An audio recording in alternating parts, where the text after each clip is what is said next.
Hey everybody. So some folks may know this, but I'm a full-time Uber driver, gig worker, and so many stories, some good, some not so good.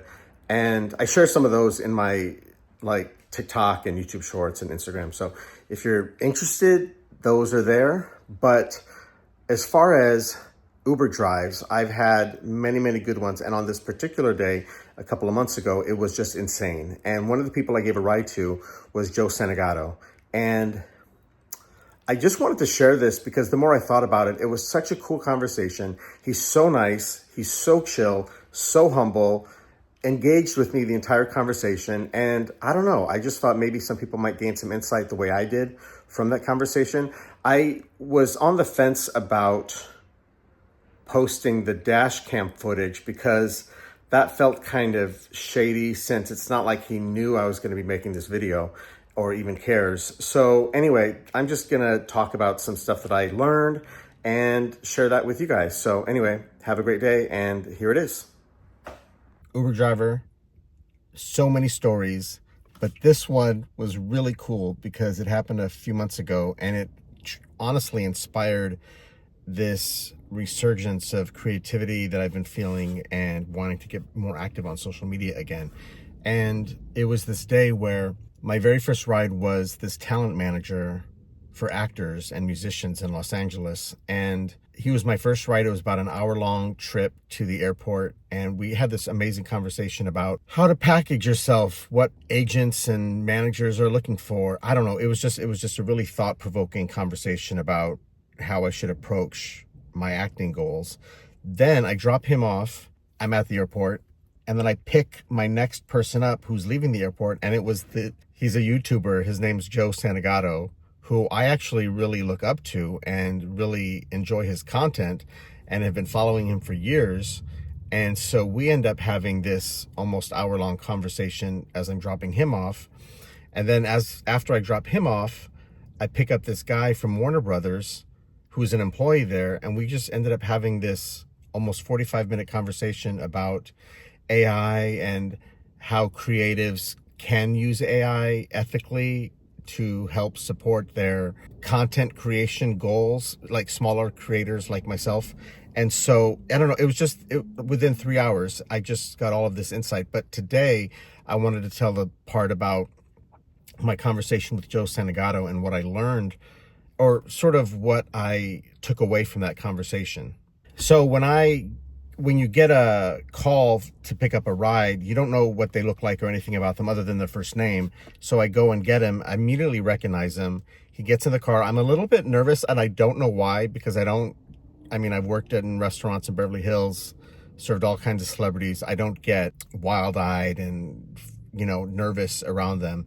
But I was with him because there's this episode of his podcast, The Basement Yard, that I used to listen to maybe once or twice a year. And it was basically him. He was alone on the podcast that particular day. He didn't have any friends. And so he's just kind of going on and on about some inspirational thoughts that he had been having lately. And so I told him, I said, man, besides me enjoying your content and being a fan of yours, there's this particular episode that I really enjoyed and has really helped me. And so we ended up talking about it a little bit. And the main thing that I told him about that episode that really inspires me is the fact that he talks about how he used to get made fun of for making content. And friends would call him names, but he was just really committed to making videos and making content. And he talked about how he's not special. He doesn't claim to be special. He's not in some way gifted. He just happened to be the person of his group that pressed record. And what I took away from that is that, yeah, he pressed record, but then of all the people who pressed record, he pressed publish. And of all the people who published that first video, he pressed record a second time. And just that's what I realized that I needed to do for myself. The other thing I took away from it, which is kind of similar to the first thing, is, again, highlighting the fact that he says that he's not special. And what I take away from that is the only thing you really need to do to make content is to bring yourself. You need to just be who you are and not put on a show, which they certainly don't. And I don't know, there's just something about seeing him do it, seeing other people, like I'm a big fan of Trixie Mattel and Katya, where they're just, obviously they're in drag, but they are just being themselves, and people pay attention because of that. There's just something really authentic about people who are just themselves and attract people who find that fascinating. And the main thing I took away from our conversation, and he touches on this briefly in the podcast, is that he really wanted to build a community, a group of followers that would follow him from the different kinds of projects and different kind of content that he wanted to make. And that just really makes so much sense if you think about, there's a lot of YouTube advice about knowing what your niche is and knowing who your viewers are and making content for them.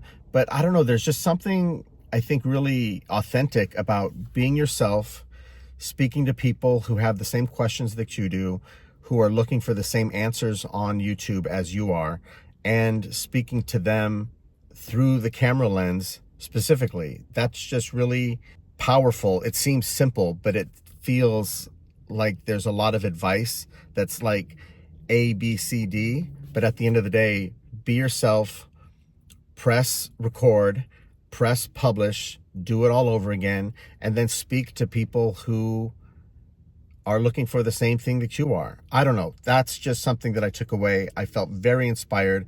It was a really amazing day. I finished off all those rides, sat down, journaled out the whole thing because I didn't want to forget.